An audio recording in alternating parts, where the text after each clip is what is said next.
धन्यवाद। धन्यवाद। श्री हनुमान बेनीवाल जी। अध्यक्ष महोदय, राष्ट्रपति के अभिभाषण पर चर्चा का आपने मुझे समय दिया, उसके लिए आपका धन्यवाद ज्ञापित करूंगा। अखिलेश जी ने शुरुआत की थी प्रयागराज महाकुंभ में दिनांक 29 जनवरी को मौनी अमावस्या के दिन भगदड़ के अंदर जो दिवंगत लोग हुए उनको मैं श्रद्धांजलि अर्पित करता हूं और देश की सरकार से मांग भी करता हूं कि इस भगदड़ में मृतकों के सही आंकड़े नाम के साथ देश की जनता के समक्ष रखे जाए।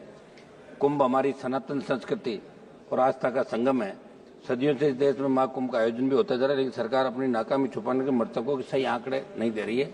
सभापति महोदय, इसको लेके पूरे वर्ल्ड में देश के अंदर कुंभ का जो क्रेज था, इसमें कोई दो राय नहीं।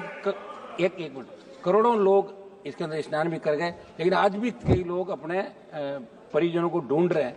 तो सरकार को इसमें नाकामी किसकी रही? स्टेट गवर्नमेंट की रही? किन की रही? जिम्मेदारी किन की थी? कौन आयोजन वह करवा रहे थे? कौन अधिकारी थे? इनके खिलाफ भी इस मामले में कार्रवाई, सरकार को बड़ी कार्रवाई करनी चाहिए, ये मैं मांग करता हूं। सभापति महोदय, किसान और एमएसपी, किसान कर्ज माफी का कल भी मेरा सवाल था। सभापति महोदय, जो कृषि बजट आप लाए उससे शायद 2 गुना 3 गुना किसानों पर कर्जा होगा देश के अंदर। 33,52,446 करोड़ का कर्जा देश के किसानों के ऊपर है। मैं मांग करता हूं कि आप इस कर्ज को माफ करें। आप हर चीज जब कह रहे हैं, और इसमें कोई दो राय नहीं कि जवान और किसान ने आपको लगातार 2 बार सत्ता के शिखर पर बिठाया, और पूर्ववर्ती सरकार ने भी कोई बहुत बड़ा किसानों के लिए नहीं किया, लेकिन आज आप करो। आप ये क्यों करोगे? उन्होंने नहीं किया, 60 साल नहीं हुआ, 70 साल नहीं हुआ, आज तो आप लोग हो। तो किसान कर्ज माफी की मैं मांग दोहरा रहा हूं कि पूरे देश के अंदर राजस्थान सहित आप किसान का कर्जा माफ करें। एमएसपी खरीद पे जो गारंटी कानून की आपने बात करी थी, तीनों कृषि बिल 700 किसानों की शहादत के बाद आपने लिए, तो मैं मांग करता हूं कि तमाम ये राइडर जो 25 क्विंटल का आप रखते हैं, 25 क्विंटल हम खरीदेंगे, बाद में नहीं हटाएंगे। इस राइडर को हटाते, बाद में नहीं कि राइडर को हटाते हुए तमाम खरीद आप करें, ये मैं आपसे मांग करता हूं। किसानों की आर्थिक स्थिति सुधरेगी, बूस्टर डोज मिलेगा। एक बार संपूर्ण कर्जा माफ करें, जिस तरह चौधरी देवीलाल ने 90 के अंदर 10,000 का मूल कर्जा जो ब्याज से चाहे 1,80,000 2 लाख, तब आप लोग भी इसी चाहते हैं तो माफ किया था, ये मैं मांग करता हूं। सभापति महोदय, अग्निवीर जो लेके आए, निश्चित रूप से देश के अंदर हमारे जवानों के अंदर जज्बा था।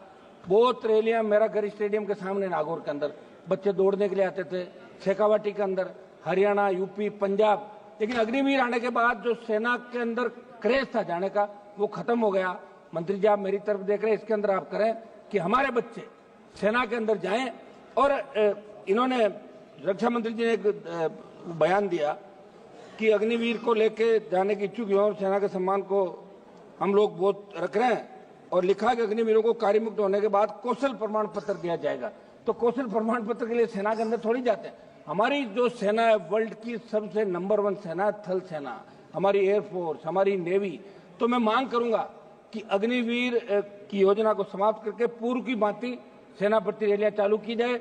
और हमारी आई रेजिमेंट का मामला, हमारे अलवर से मंत्री जी आते हैं, गुजर रेजिमेंट का मामला, तमाम रेजिमेंट जो पहले यहाँ देश के अंदर थी, उन रेजिमेंटों की पुनर्स्थापना करें, नई रेजिमेंट बनाए जो लड़ाके देश के अंदर, जो मार्शल जातियां हैं वो चाहती कि हमारी रेजिमेंट भी सीमाओं पर लड़े, तो उन रेजिमेंटों की स्थापना भी आपको करनी चाहिए, ये मैं मांग करता हूं।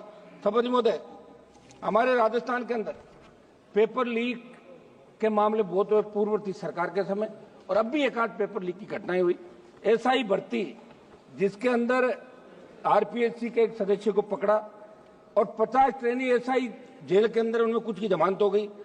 मैं आपको याद दिलाना चाहता हूं, जब सड़कों पर आप लड़ रहे थे, हम भी लड़ रहे थे, आपने कहा था कि तमाम जो पेपर लीक हुआ राजस्थान के अंदर, जिसमें ईओ भर्ती, आरओ भर्ती, सीएचओ भर्ती, लाइब्रेरियन भर्ती, वरिष्ठ अध्यापक, व्याख्याता सहित कई भर्तियों के पेपर आउट, और आरपीएससी के अध्यक्ष को भी गिरफ्तार किया गया था। हाल ही में 2 आरपीएससी से तो गिरफ्तार किया, मगर आपकी सरकार पर्दे के पीछे बैठे मगरमच्छों को नहीं पकड़ पा रही है। एसओजी जा तो रही है, लेकिन उन लोगों को नहीं पकड़ पा रही है जिन्होंने पेपर लीक की घटनाओं को अंजाम दिया, और इसलिए नहीं पकड़ पा रही है कि भी उपचुनाव के अंदर आपने उनको बुला के कहा कि हम आपको पकड़ रहे हैं, उन्होंने कहा पकड़ो मत, हम हमारी पार्टी की जमानत जब्त करा लेंगे, ये लो टिकट आपके हिसाब से, और 5 जगह जमानत जब्त करा ली कांग्रेस पार्टी ने।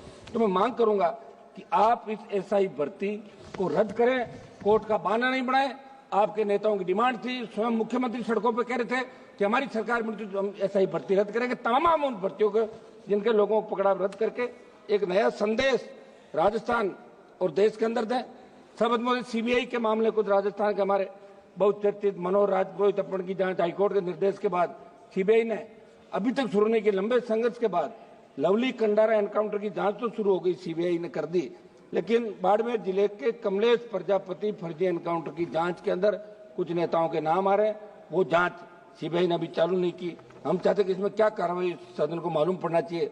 जोधपुर में अनिता जाट हत्याकांड के मामले में स्टेट पुलिस द्वारा चार्जशीट दाखिल करने के 5 दिन बाद सीबीआई ने एफआईआर दर्ज की है।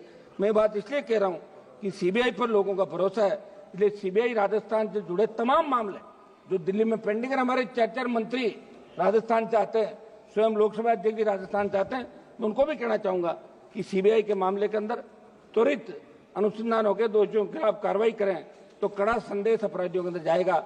सबद महोदय, आबकारी नीति आपके माध्यम से हाल ही में राजस्थान की भाजपा सरकार जो आबकारी नीति लेकर आई, मंत्री जी थोड़ा एक मिनट, राजस्थान का मामला, आबकारी नीति जो राजस्थान की सरकार लेके आई है, वैसे तो हम शराबबंदी के खिलाफ जो आंदोलन में राजस्थान का हमने हिस्सा लिया कि शराबबंदी होनी चाहिए।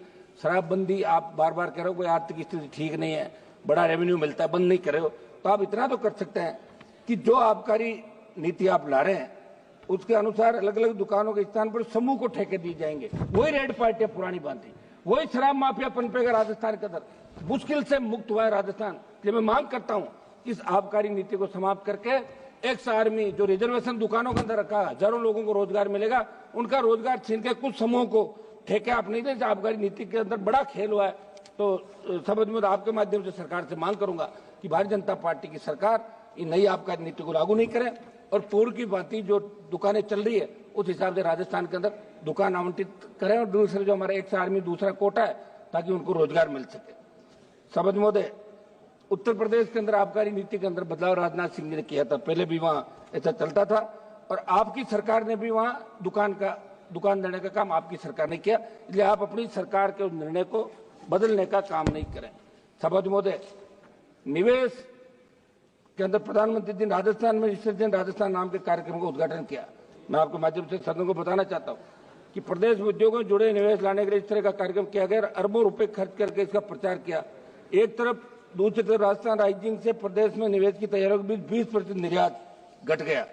कारण यह कि भारत सरकार के कस्टम विभाग के बड़े अधिकारी ने राजस्थान में बार बार जांच आपत्तियों के नाम पर व्यापारियों को तंग करना शुरू कर दिया था। सबद महोदय, महंगाई के बारे में बताना चाहूंगा कि सरकार ने अभिभाषण में आत्मनिर्भर भारत और अर्थव्यवस्था के विकास की बात की, लेकिन जमीनी हकीकत कुछ हो रही है। महंगाई चरम पर, आम जनता की क्रय शक्ति लगातार घट रही है। खाद्य पदार्थों, ईंधन, रसोई गैस, दवाओं की कीमतें आसमान छू रही है। पेट्रोल डीजल के दामों में लगातार बढ़ोतरी हो रही है। 2014 से 24 के बीच अंतर्राष्ट्रीय बाजार के अंदर प्रति बैरल क्रूड ऑयल की कीमतें घटी थी, लेकिन आपने फिर भी 100 रुपए से ज्यादा पेट्रोल डीजल पे कीमत आप ले रहे हो, तो आम आदमी को आप राहत दें, वो आपका मतदाता है, ये मैं मांग करता हूं। समझ महोदय, फसल बीमा, सबसे बड़ा घोटाला फसल बीमा के अंदर हो रहा है। अब आपने एक नया कर दिया क्रॉप कटिंग, और अगर फसल आपने बो दी और वो उगी नहीं तो उसका ही आप उनको बीमित कर रहे हो। जो खड़ी फसल है उसको भी श्रेणी के अंदर लिया जाए और फसल बीमा कंपनियां जो है, हम दिशा की मीटिंग के अंदर बुलाते, दूसरे उसमें बुलाते, कोई आता ही नहीं, कोई सही जवाब नहीं देता। तो फसल बीमे का, प्रधानमंत्री फसल बीमा का जो आप प्रचार कर रहे हो, प्रत्येक व्यक्ति को राहत मिले, प्रीमियम लेने के बाद उसका हक भी बनता है। इस दिशा में फसल बीमा में सुधार आपकी सरकार को करने चाहिए। समझ महोदय, ये जो क्लेम कई लोग फर्जी तरीके से उठा रहे, एक रिपोर्ट के मुताबिक इन दिनों जिले के 8 मेरी गांव में 2000 खेतों का 300 करोड़ का क्लेम फर्जीवाड़े से उठा लिया। ये प्रधानमंत्री जी फसल बीमा योजना की सार्थकता का लाभ असली। एक मिनट साहब सुनो, 1 मिनट में समाप्त कर रहा हूँ सभापति जी, 1 मिनट सभापति जी, 1 मिनट, 1 मिनट, आधा मिनट, एक विषय हो रहा है मेरा, तो इस पे फसल बीमा पे नए सिरे से करें। एक विषय हमारा अलवर से मंत्री जी आ रहे हैं सर, मुख्यमंत्री जी को 1 मिनट साहब, सभापति जी आधा मिनट साहब, आधा मिनट सर, हम रात को 12 बजे तक कोरम पूरा करते हैं, ऐसे क्या कर रहे हो? आधा मिनट दे साहब। सभापति जी, अभी हमारे राजस्थान पुलिस के सहायक उप निरीक्षक स्वर्गीय सुरेंद्र कुमार चौधरी ने 11 दिसंबर 2024 को राजस्थान के मुख्यमंत्री महोदय के काफिले की सुरक्षा करते हुए एक गाड़ी तेज आ रही थी प्राणों की आहुति दे दी। और अलवर से हमारे मंत्री जी आ रहे हैं, इनसे भी मिले, उपराष्ट्रपति जी मिले, और मुख्यमंत्री जी उनके घर पे भी गए। शहीद का दर्जा देना, उनके परिवार को आर्थिक परिलाभ देना, और नायब तहसीलदार की नौकरी तो मांग रहा है, कौन सा आप कलेक्टर बना रहे हो? पहले भी आपने बनाई राजस्थान के अंदर। ये किसान का बेटा है, सादत दी है, और पूरे देश में संदेश। एक मिनट समाप्त तो करना, समाप्त तो करूँ नहीं, समाप्त 30 सेकंड समाप्त दे दिया हम आपको। लोग तो 15-15 20 मिनट भाषण झाड़ गए। नहीं, हम समाप्त करा, नहीं, समय से समाप्त कर रहा हूँ, समाप्त तो करने दें मैडम। आप सभापति जी, समाप्त करने दें, इस तरह मत करें साहब। आप समाप्त। Yes madam, please carry. सभापति